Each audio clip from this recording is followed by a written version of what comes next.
การประชุมในขณะนี้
สวยสดงดงาม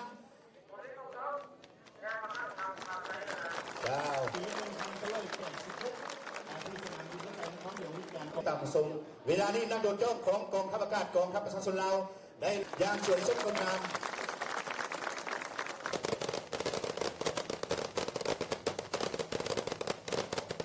ประธานพัฒนาที่สามารถส่งหรือคว้าแทงแกงแทงแห้งของนักบุกอีก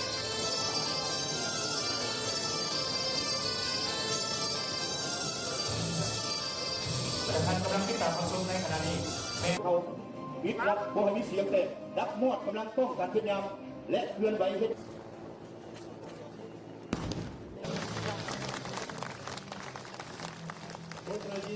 แม่นบ่บัญชากุ้งที่อาวุธผิดกฎหมายของที่ทางนี้ในการปฏิบัติสู้ไปนะครับ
ส้มหุบรวมลาวรัสเซียลาวโลด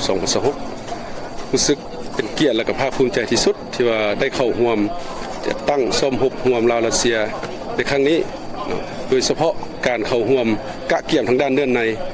กับฝ่ายรัสเซียและการประสานงานการบรรษาร่วมกับฝ่ายรัสเซียถือว่าเป็นปัญหาที่ว่ามีความสำคัญที่สุดซึ่งพวกเราสามารถได้รับบทเรียนเนาะถอดถอนบทเรียนนำเพื่อนแล้วก็ได้รับบทเรียนหลายด้านโดยเฉพาะเป็นบทเรียนอันใหม่ที่มีลักษณะทันสมัยซึ่งสิ่งเหล่านี้นี่จะสามารถช่วยให้เฮานี่นำไปหมุนใช้ในเวียกงานอบรมของพวกเฮาแล้วก็คือเวียกงานสู้รบของกลุ่มกองพวกเฮาให้มันดีขึ้นเนาะให้มีความทันสมัยและรับประกันในการ